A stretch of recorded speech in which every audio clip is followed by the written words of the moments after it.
Guys, it's Quana. Welcome back to my channel. Good to see you guys here today. Here to review His House, the 2020 horror flick by Remy Weeks, brought to us by Netflix and starring the most stunning Wumi Musaku from Lovecraft Country and also Chope Durusu and Matt Smith. All right, so His House is a British horror flick, classic haunted house. I can't even speak today. Haunted house um, retelling about a immigrant couple who is fleeing the Sudan, and they come to England to get asylum. The actual byline of the movie is that a refugee couple makes a harrowing escape from war-torn South Sudan, but then they struggle to adjust to their new life in an English town that has an evil lurking beneath the surface. This movie currently has a 100% ratings on Rotten Tomatoes. And it is really well earned. This movie is really well done. It is suspenseful. It's kind of in the genre of a psychological thriller, but there are real horror elements to it.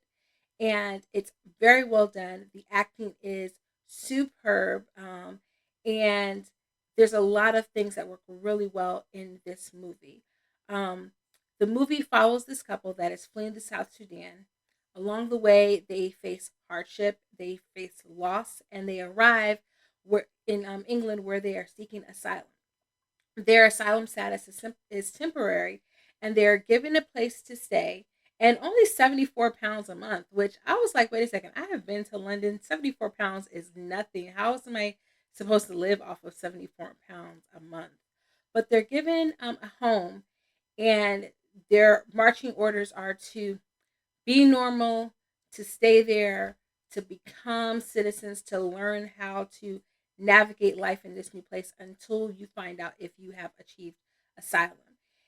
And along the way, they have to deal with the adjustment of being immigrants in a new place, learning a new language, being around people who do not look like them, but also all of the emotional baggage, the PTSD that they are bringing along with them because they are fleeing a war-torn nation. This movie does a great job of balancing horror with actual human interest topics that are going on right now in the world. It is a great movie, very entertaining. There were actual jump scare moments. It's astounding because if you are a fan of Lovecraft Country, and I am not as familiar with Remy Weeks, but it feels as though this could have been an episode, a very long one, but an episode out of Lovecraft Country. The way that this was shot, the way it was filmed, and also the the legend and the mythology around the mystical horror elements that are brought in. So this film did a great job of doing this.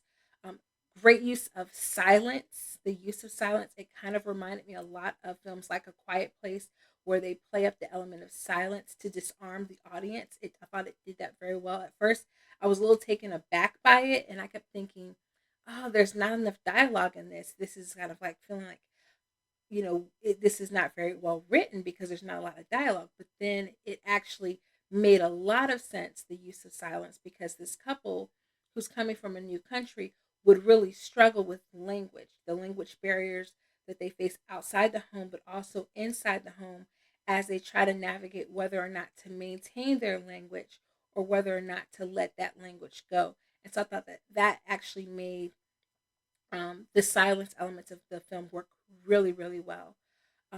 The film itself reminded me a lot of the story The Yellow Wallpaper. I actually mentioned that to my husband.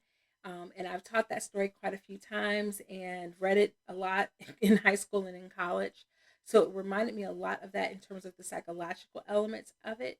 And along the way, and you can see this in the trailer, you see the husband stripping away the wallpaper, trying to make the home his own. He's fighting to keep this house because this house symbolizes them being able to stay in this country. And it's remarkable because you're witnessing the horror from two fronts. You're witnessing the horror of they've now escaped this tremendous, terrific unimaginable violence. And they have to now fight so hard in this new country to prove that they belong, to be accepted, to get asylum, to get refuge. And they have to fight for that. And it's not something that comes easy, it's not easily handed to them. There is kind of like a spoiler for one scene where they're facing a panel that's going to decide whether or not they get asylum. And everyone's kind of doing their own thing. People are on their phones and they're eating snacks. And you've just witnessed this couple come through this unimaginable pain. And everyone just seems so callous to the pain that they're facing. And so that is the horror in one element. And then you have the supernatural element of this film. I thought this film was extremely well done. I think Wumi needs to be in everything. We need a season 2 of Lovecraft, and she needs to be in everything because she's just such a phenomenal actress. So I enjoyed seeing her in this. My non-spoiler review and take of this, I give this movie an A plus. And I do not like horror movies. This was very much more in the psychological vein of it, so I was able to do okay and not jump as much as I normally would have and stomach it a bit more. And I think also because I cared about the characters and what happened to them, I cared um, more, that I was able to suffer through some of the very uncomfortable scenes of this movie, so that made it bearable as well. There is a surprise twist ending that we're going to talk about a little bit later. So look for that ending explained because a lot of people have been very confused by the ending of this movie. But I thought this movie was very well done. While I might not have given it 100%, I definitely, think there's always room to grow, but it definitely would have been like in the 95, 97 range for this one. So if you haven't seen it already, definitely head over to Netflix and watch His House. It's an excellent movie and it's a great way to end spooky season. All right, guys, so that's it for this review. Look forward to seeing you guys again. Do me a favor, and before you leave, hit the like and subscribe button so that you can join us over here as we deep dive into movies and talk about the ways that they make us feel. So until next time, toodles.